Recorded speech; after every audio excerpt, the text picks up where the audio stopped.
నమస్తే, నా పేరు తేజస్విని. బీసీఎన్ న్యూస్ కి స్వాగతం. ముందుగా ముఖ్యాంశాలు. ఎన్టీఆర్ వర్ధంతి సందర్భంగా నివాళులర్పించిన మంత్రి నారా లోకేష్, ఆయన భౌతికంగా దూరమైన తెలుగువారి హృదయాల్లో సజీవంగా ఉన్నారని వ్యాఖ్య. వైసీపీ కార్యకర్త సాల్మంది ముమ్మాటికి ప్రభుత్వ హత్యనన్న మాజీ ఎమ్మెల్యే కాసు మహేష్ రెడ్డి, బాధ్యులైన పోలీసు అధికారులపై చర్యలు తీసుకోవాలని డిమాండ్. కన్యకా పరమేశ్వరి అమ్మవారి ఆత్మార్పణ దినాన్ని రాష్ట్ర పండుగగా నిర్వహించేందుకు అన్ని ఏర్పాట్లు చేస్తున్నాం. RMS corporation chairman Dondi Rakesh వెల్లడి. హైదరాబాద్ సికింద్రాబాద్ జంట నగరాల అస్తిత్వాన్ని దెబ్బతీస్తే ఉపేక్షించేది లేదన్న కేటీఆర్, రేవంత్ రెడ్డి ప్రభుత్వం తుగ్లక్ పనులు చేస్తుందని విమర్శ. తెలుగుదేశం పార్టీ వ్యవస్థాపకులు, ఉమ్మడి ఆంధ్రప్రదేశ్ మాజీ ముఖ్యమంత్రి ఎన్టీఆర్ 30వ వర్ధంతి సందర్భంగా ఆయన కుటుంబ సభ్యులు, పలువురు రాజకీయ ప్రముఖులు ఘనంగా నివాళులర్పించారు. ఆదివారం ఉదయం హైదరాబాద్లోని హుస్సేన్ సాగర్ తీరంలో ఉన్న ఎన్టీఆర్ ఘాట్ను సందర్శించిన మంత్రి నారా లోకేష్ తాత సమాధిపై పుష్పగుచ్చం ఉంచి శ్రద్ధాంజలి ఘటించారు.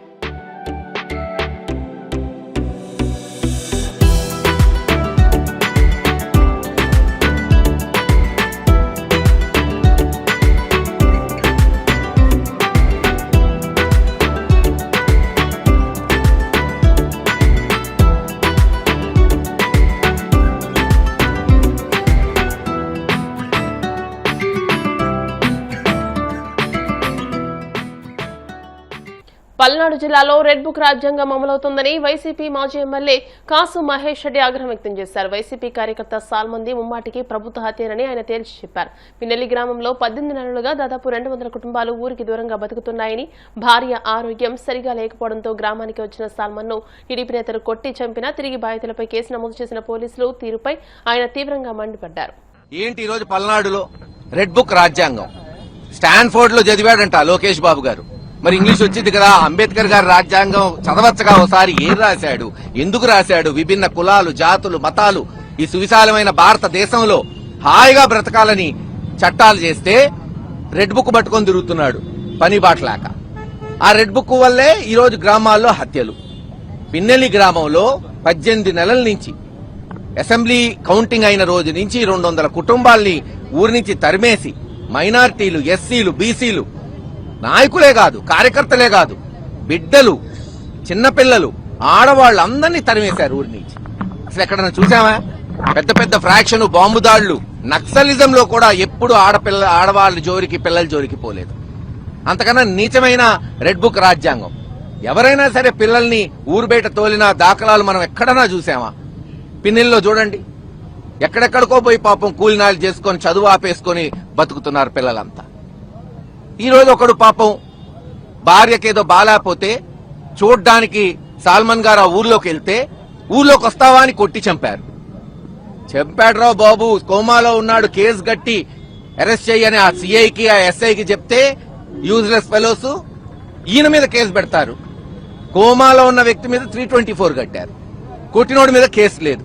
మళ్లీ సీరియస్ అయిందని తెలిసి వాళ్ళ మీద మళ్లీ 324 కట్టాడు. చివరికి మనిషి చనిపోతే ఇప్పుడు 302గా మారుస్తారట.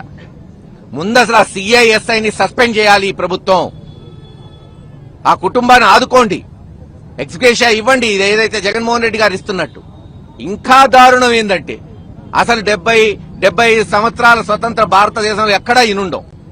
మనిషి చనిపోతే సరే, కారణం ఏదైనా కావచ్చు, మర్డర్ కావచ్చు, వేరే చావైనా కావచ్చు, ఎవరైనా సరే వాళ్ళు ఇళ్ళకి తీసుకెళ్తారు. వాళ్ళ మత సాంప్రదాయం ప్రకారం పూడ్చిపెట్టడమో కాల్చటమో చేస్తారు. ఆ బాడీని పిన్నెల్లి ఎస్సీ కాలనీకి తీసుకెళ్తామంటే గ్రామంలోకి తాగకూడదంట. ఎవరు చెప్పాడా అంటే ఆ గ్రామంలో ఉన్న 2-3 నాయకులు పోలీసులకు చెప్పారంట. దానికి ఎరపతినేని శ్రీనివాసరావు ఎమ్మెల్యే వంతపాడటం. ఏమి జాగీరా అయింది? ఈరోజు మీరున్నారు, 3 సంవత్సరాల తర్వాత మీరుండరు. ఇదే కొనసాగుతుందా పల్నాడులో? అసలు ఎప్పుడన్నా విన్నామా ఇది? ఎవరన్నా చనిపోయినోడు సొంత ఊరు, సొంత ఇంటికి పోకుండా జరిగిద్దా? అందుకే అందరం పట్టుబట్టిపోయాం, పోరాటం చేశాం. దానికెంత డ్రామా పోలీసులు అడుగు అడుగున ఆపుతూ 2 పంపిస్తాం, 3 పంపిస్తాం. ఇదేమన్నా మీ ఇంట్లో ఫంక్షన్ అనుకున్నారు? 2-3 పోవడానికి. ఓ మనిషి చనిపోయాడు, ఓ దళితుడిని చంపేశారు. ఎమోషన్స్ ఉంటాయి. కుటుంబం వాళ్ళందరూ వచ్చారు. చివరికి పోరాటాలు చేస్తే సచ్చినట్టు ఇది పెద్ద యాజిటేషన్ అయింది. అప్పటికీ చెప్పాం, నిన్న గనక మీరు పంపకపోతే రేపు జగన్మోహన్ రెడ్డి గారు వస్తాడంటే భయపడి సచ్చినట్టు ఈ ప్రభుత్వం పంపాల్సి వచ్చింది. సాల్మన్ గారికి ఘనంగా నివాళులర్పించాం. ఈ రోజు పార్టీ ఆయనకి గుర్తుగా ఆయనకి జరిగిన అన్యాయాన్ని యావత్ రాష్ట్రం తెలియజేసేటట్టు ప్రతి జిల్లా కేంద్రంలో మరి ఈరోజు ధర్నాలు, నిరసనలు మీరు చూస్తున్నారు. ఇక్కడ మరి అందరు సమన్వయకర్తలు అందరం కూడా మరి పల్నాడు ముఖ్య కేంద్రమైన నర్సరావుపేటలో కూర్చున్నాం. సాల్మన్ గారికి నివాళులు అర్పిస్తూనే ఈ ప్రభుత్వం ఒక దగాకోరు పాలనని ఎండగడుతూ ఇంకా ఇటువంటి ఘటనలు జరగకుండా ఉండాలి, కార్యకర్తలు భయం పడకుండా అందరూ ధైర్యంగా ఉండాలని మరి ఘోషిస్తుంది వైఎస్ఆర్సీపీ పార్టీ అని తెలియజేస్తారు. కన్యకా పరమేశ్వరి అమ్మవారి ఆత్మార్పణ దినాన్ని రాష్ట్ర పండుగగా ప్రకటించి కూటమి ప్రభుత్వం ఆరవేశల పట్ల తన చిత్తశుద్ధిని చాటుకుంది. ఈ నెల 20వ తేదీన రాష్ట్ర వ్యాప్తంగా ఉన్న కన్యకా పరమేశ్వరి ఆలయాల్లో అమ్మవారి ఆత్మార్పణ దినాన్ని రాష్ట్ర పండుగగా నిర్వహించేందుకు అన్ని ఏర్పాట్లు చేస్తున్నామని ఆర్యవేశ కార్పొరేషన్ చైర్మన్ డుండి రాకేష్ పేర్కొన్నారు. మంగళగిరి టీడీపీ కేంద్ర కార్యాలయంలో ఆయన మీడియాతో మాట్లాడారు. కూటమి ప్రభుత్వం అధికారంలోకి వచ్చిన తొలి ఏడాది సీఎం చంద్రబాబు పశ్చిమ గోదావరి జిల్లా పెనుగొండలోని కన్యకా పరమేశ్వరి అమ్మవారికి పట్టు వస్త్రాలు సమర్పించే కార్యక్రమానికి శ్రీకారం చుట్టారని అన్నారు. కూటమి ప్రభుత్వం 25 రాష్ట్ర పండుగలను ప్రకటిస్తే వాటిలో 3 ఆర్యవేశలకు చెందినవే ఉన్నాయని, ఇది కూటమి ప్రభుత్వం ఆర్యవేశలకు ఇచ్చిన గౌరవమని ఆయన పేర్కొన్నారు. ఏదైతే ఈరోజు సంక్రాంతి పండగని అంగరంగ వైభవంగా మనందరం కూడా ఎలా అయితే జరుపుకున్నామో అలాగే ఆర్యవైశ్యుల చిరకాల కోరికైన శ్రీ వాసవి కన్యకా పరమేశ్వర అమ్మవారి ఆత్మార్పణ దినోత్సవం మాఘశుద్ధ విద్యా రోజున అధికారిక కార్యక్రమంగా చేయాలని ఏదైతే ఆర్యవైశ్యుల కోరిక మేరకు మేనిఫెస్టోలో పెట్టడం జరిగింది. మేనిఫెస్టోలో పెట్టడమే కాకుండా మొదటి సంవత్సరమే కూటమి ప్రభుత్వం ఏర్పడిన తర్వాత ఆ కార్యక్రమాన్ని టేకాఫ్ చేసి స్వయంగా ముఖ్యమంత్రి నారా చంద్రబాబు నాయుడు గారే ఏ విధంగా అయితే తిరుపతిలో తిరుమతి వెంకన్న స్వామికి పట్టు వస్త్రాలు సమర్పిస్తారో, ఎలాగైతే కనకదుర్గమ్మ వారికి విజయవాడలోని కనకదుర్గమ్మ వారికి పట్టు వస్త్రాలు సమర్పిస్తారో, ఏ విధంగా అయితే శ్రీశైలం మల్లన్న స్వామికి పట్టు వస్త్రాలు సమర్పిస్తారో, అలాగే కన్యకా పరమేశ్వరి అమ్మవారికి కూడా స్వయంగా పెనుగొండ వచ్చి అమ్మవారి ఆత్మార్పణ దినోత్సవాన్ని అధికారికంగా ప్రకటింపజేసి స్వయంగా మన ప్రీతమ నేత ముఖ్యమంత్రి నారా చంద్రబాబు నాయుడు గారే పట్టు వస్త్రాలు సమర్పించిన సంగతి మీ అందరికీ తెలిసిందే. మరి అంతే దాని కొనసాగింపుగా ఏదైతే ఆర్యవైశ్యుల కోరిక మేరకు అనాదిగా దశాబ్దాల కాలం నుంచి పెండింగ్ ఉంది ఈ కోరిక, మా అందరికీ గౌరవం రావాలంటే ఏదైతే వాసవి కన్యకా పరమేశ్వర అమ్మవారి ఆత్మార్పణ దినోత్సవాన్ని అధికారికంగా చేస్తే అమ్మవారికి గౌరవం వస్తే మా అందరికీ గౌరవం వచ్చినట్టుగానే మేమందరం కూడా భావించేవాళ్ళం. అటువంటిది గతంలో అనేక మంత్రిగా పనిచేసినా కూడా ఇదే డిపార్ట్మెంట్ అతని కింద ఉన్నా కూడా కనీసం ఏమీ చేయలేకపోయాడు. మరి ఇప్పుడు ముఖ్యమంత్రి గారు మా కోరికను మన్నించి దాన్ని రాష్ట్ర పండగగా తీర్చిదిద్దడం జరిగింది. 125వ జయంతి ఉత్సవాలు జరుగుతూ ఉన్నాయి. రాబోయే మార్చి 16వ తారీఖున ఎలాగైనా సరే 58 రోజుల దీక్షకి ప్రతీకగా 58 అడుగుల విగ్రహావిష్కరణ కూడా చేయాలనే పట్టుదలతో అందరం కలిసి పనిచేస్తూ ఉన్నాం.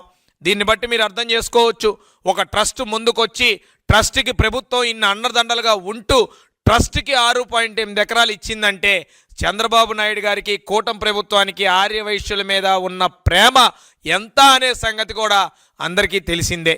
మరి ఏదైతే రేపు 20వ తారీఖు మాఘశుద్ధ విద్య కన్యకా పరమేశ్వర అమ్మవారి ఆత్మార్పణ దినోత్సవాన్ని రాష్ట్ర పండగగా తీర్చిదిద్దుదాం. అందరు అధికారులకి అందరి నాయకులకి ఇన్విటేషన్లు పంపుదాం, ప్రభుత్వానికి ధన్యవాదాలు తెలియజేద్దాం. అది మన బాధ్యత. ఈరోజు కూటమి ప్రభుత్వం మనకి ఏ విధంగా అయితే న్యాయం చేసిందో దానికి ధన్యవాదాలు తెలియజేయాల్సిన బాధ్యత మన అందరి మీద ఉంది. కావున ప్రజలందరూ కూడా ఈ జరగబోయే ఆత్మార్పణ దినోత్సవ అధికారిక కార్యక్రమంలో పార్టిసిపేట్ అవ్వాల్సిందిగా కోరుకుంటూ ప్రభుత్వం తరపున అన్ని రకాల నాయకుల్ని కూడా మీ అందరూ కూడా ఇన్వైట్ చేసి కార్యక్రమాన్ని జయప్రదం చేయవలసిందిగా ప్రతి ఒక్కరిని కోరుకుంటా ఉన్నా. దీనికి సంబంధించిన జీవో కాపీలు అన్నీ కూడా మీ అందరికీ పంపడం జరుగుతుంది. అధికారులందరికీ ప్రభుత్వం దిశానిర్దేశం చేయడం జరిగింది. ఆర్యవైశ్యుల ఇచ్చిన గౌరవాన్ని మనందరం కూడా కాపాడుకొని ఈ కూటమి ప్రభుత్వానికి, అందులో ముఖ్యంగా చంద్రబాబు నాయుడు గారికి, లోకేష్ గారికి, పవన్ కళ్యాణ్ గారికి ప్రత్యేకమైన ధన్యవాదాలు తెలియజేసుకుంటూ సెలవు తీసుకుంటున్నాను.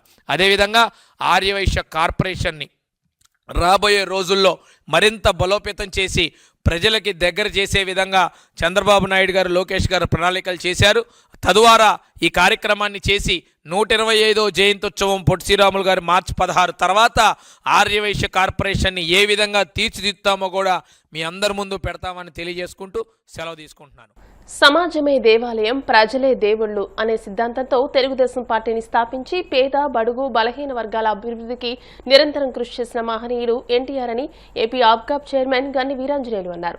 ఎన్టీఆర్ వర్ధంతి సందర్భంగా వడ్లపట్ల, భీముడోలు గ్రామాల్లో నిర్వహించిన పలు కార్యక్రమాల్లో ఆబ్కాబ్ చైర్మన్ గన్ని పాల్గొన్నారు. ఈ సందర్భంగా ఆయా గ్రామాల్లోని ఎన్టీఆర్ విగ్రహాలకు పూలమాలలు వేసి ఘనంగా నివాళులర్పించారు. అనంతరం ఆయన మాట్లాడుతూ ఎన్టీఆర్ రాజకీయాల్లో ప్రవేశించి ప్రజాస్వామ్యానికి నూతన దిశ చూపారని, ముఖ్యంగా సామాన్యుడికి పాలన చేరువ చేసిన నాయకుడిగా చరిత్రలో నిలిచారని అన్నారు. పేదల సంక్షేమం, మహిళల గౌరవం, గ్రామీణాభివృద్ధి కోసం ఎన్టీఆర్ తీసుకున్న నిర్ణయాలు నేటికి ఆదర్శంగా నిలుస్తున్నాయని పేర్కొన్నారు. దేవుళ్ళనే నానుడితో అన్న నందమూరి తారక రామారావు గారు 1982లో తెలుగుదేశం పార్టీ స్థాపించిన దగ్గర నుంచి ఆంధ్రప్రదేశ్లోనే కాదు, తెలంగాణనే కాదు, 29 రాష్ట్రాలు గల భారతదేశంలోనే కాదు, ప్రపంచ వ్యాప్తంగా తెలుగు జాతి యొక్క ఆత్మగౌరవాన్ని నిలబెట్టినటువంటి మహానుభావుడు ఎవరైనా ఈ భూమి మీద ఉన్నాడంటే అది ఎన్టీ రామారావు గారిని చెప్పుకోవడానికి మనందరం కూడా గర్వపడాలి. అటువంటి మహానుభావుడు ఏ బ్రహ్మ ముహూర్తాన తెలుగుదేశం పార్టీ స్థాపించారో బడుగు బలహీన వర్గాల సంక్షేమం గురించి కానీ, ఈ సమాజంలో ఎవరైతే అభివృద్ధికి దూరంగా ఉన్నటువంటి వర్గాలు ఉన్నారో వారందరికీ కూడా అభివృద్ధి పథంలో నడిపించడానికి కావాల్సినటువంటి సంస్థాగతమైన మార్పులు, సమాజంలో మార్పులు తెచ్చినటువంటి మహానుభావుడు నందమూరి తారక రామారావు గారు. మరి ఆయన పార్టీ పెట్టి 9 నెలల కాలంలోనే అధికారంలోకి రావడమే కాకుండా ప్రపంచంగా ఇదో రికార్డు, 9 నెలల కాలంలో అధికారం రావటం. ఆ రికార్డు స్థాపించడమే కాకుండా అన్న నందమూరి తారక రామారావు గారు చేసిన నిర్ణయాలు కొన్ని మనం చెప్పాలంటే, ఆ రోజుల్లో కిలో ₹2 బియ్యం పథకం, ఉచితంగా చేరా దావతి, అటు పేదలకు అన్ని కూడా డబ్బులు లేకోకుండా పక్కా గృహ నిర్మాణ ఎంత కూడా ₹30 పెన్షన్. దానికి మించి మాండలిక వ్యవస్థలో అప్పటి వరకు ఉన్నటువంటి సమితి వ్యవస్థను రద్దు చేసి మండల వ్యవస్థను మరి పెట్టిన కారణంగా, అలాగే బీసీలకు, ఎస్సీలకు తొలిసారిగా రిజర్వేషన్ ఇచ్చినటువంటి మహానుభావుడిగా సోదరుడు తులసమ్మ ఇక్కడ భీమడోలు ఎంపీపీ అయినా, సోదరుడు మన కొండబాబు ఇక్కడ భీమడోలు ఎంపీపీ అయినా, ఇక్కడ సర్పంచ్ గానీ అనేక మంది సోదర సోదరిమణులందరూ కూడా రిజర్వేషన్ లో, ప్రెసిడెంట్ లో, మండల పార్టీ అధ్యక్షులు, లేకపోతే రిజర్వేషన్ ప్రకారం వచ్చినటువంటి వాళ్ళంతా కూడా ఉన్నారంటే అది ఆ రోజు ఆ మహానుభావుడు వేసినటువంటి పునాదులు అని చెప్పి మనం అందరూ కూడా ఒకసారి గుర్తుపెట్టుకోవాలి. ఇవాళ మనకి పొలసానపల్లిలో గురుకుల పాఠశాలలు, రాష్ట్ర వ్యాప్తంగా కూడా ఉభయ రాష్ట్రాల్లో కూడా గురుకుల పాఠశాలలు స్థాపించడమే కాకుండా అనేక రకాలైనటువంటి కార్యక్రమాలు చేసినటువంటి చరిత్ర. అదే కాకుండా మన అప్లాండ్ లో ఉంటే పామాయిల్ తోట, ఆయిల్ పామ్ ఇవాళ ప్రపంచవ్యాప్తంగా బ్రహ్మాండంగా ఉంటే మన ఆంధ్రప్రదేశ్ లో భారతదేశంలో నెంబర్ 1 గా ఉందంటే దానికి ప్రధాన కారకుడు ఎన్టీ రామారావు గారు. అలాగే అప్లాండ్ లో బోర్లు వేసుకుంటా ఉచితంగా బోర్లు పక్కన ఇచ్చినటువంటి మహానుభావుడు ఎన్టీ రామారావు గారు. అలాగే మన డెల్టాకి తొలిసారిగా దాళా ఇచ్చినటువంటి మహానుభావుడు కూడా ఎన్టీ రామారావు గారిని చెప్పడానికి మనం అంతా గర్వపడాలి.